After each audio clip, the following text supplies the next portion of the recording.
শ্রীমা সারদা দেবী সম্পর্কে বিভিন্ন সময় শ্রী রামকৃষ্ণ এই কথাগুলি বলেছেন।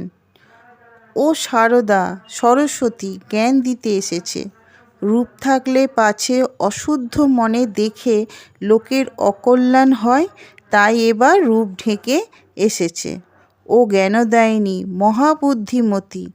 ও কি যে সে? ও আমার শক্তি। শ্রী রামকৃষ্ণের ভাগ্নে হৃদয় তাঁর সেবা যেমন করত, দুর্ব্যবহারও করত। একদিন সে অভ্যাসবশে শ্রীমার প্রতিও রূঢ় ব্যবহার করে বসলে। শ্রী রামকৃষ্ণ তাকে সতর্ক করে দিয়ে বলেছিলেন, ওরে হৃদে, নিজেকে দেখিয়ে একে তুই তুচ্ছ তাচ্ছিল্য করে কথা বলিস বলে ওকে, শ্রীমাকে আর কখনো এমন কথা বলিসনি।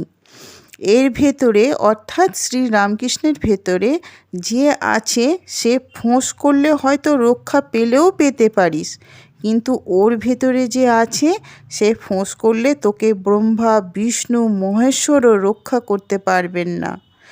একবার শ্রী রামকৃষ্ণের মনে হয়েছিল তাঁর কোনো কথায় শ্রীমার মনে ব্যথা পেয়েছেন। সঙ্গে সঙ্গে তিনি ব্যাকুল হয়ে তাঁর ভ্রাতুষ্পুত্র রামলাল চট্টোপাধ্যায়কে বলেছিলেন, ওরে রামলাল, যা তোর খুড়িকে গিয়ে শান্ত কর। ও রাগ করলে এর, অর্থাৎ তার নিজের, সব নষ্ট হয়ে যাবে।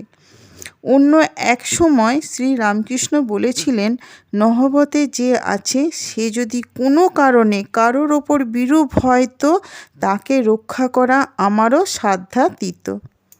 আজ এই পর্যন্ত। সাবস্ক্রাইব করে পাশে থাকবেন। মায়ের কৃপায় সকলে ভালো থাকুন, সুস্থ থাকুন, আনন্দে থাকুন।